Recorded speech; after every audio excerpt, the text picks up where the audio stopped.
Selamat sore! Good afternoon, guys! So, as I've unboxed it before, this is the 8-bit Do USB wireless adapter, and as it turns out, plugging this directly into Mac OS doesn't do anything really. So in this video, I'm gonna show you a real quick tutorial on how to get this working on Mac OS.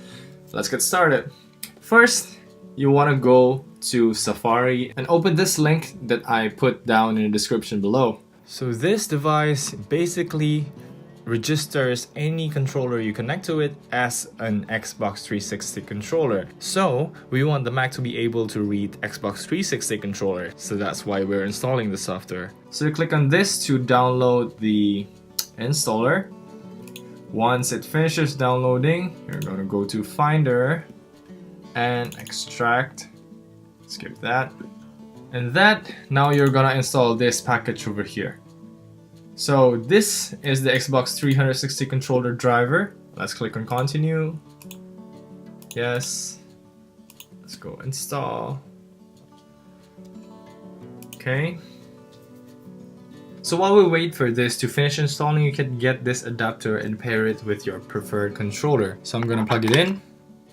Do the same thing again. Pair the controller. I'm gonna hold this button until the light flashes there. It should be flashing right now. And I'm gonna take my controller, put it on pairing mode on PS4,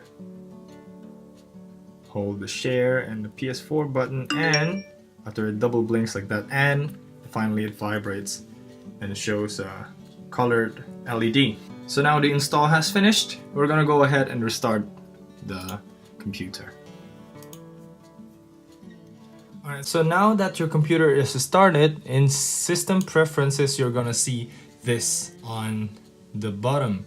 So what you're gonna do now is take your controller, power it on, and you can test the buttons here and stuff. So you can see there that every button is pressed, registered correctly.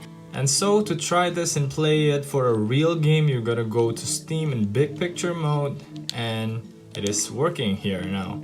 You don't have to turn on any PS4 Xbox configuration. It is already detected as this controller over here, but the PS4 doesn't have the rumble though.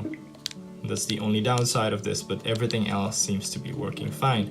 So that is it, guys, for the tutorial. It's a very quick one. Thank you very much for watching. Give it a thumbs up if you like it, thumbs down if you don't like it, and you know what to do to subscribe if you find this helpful, and I'll make some more videos. Don't forget to comment down below for any questions that you might have.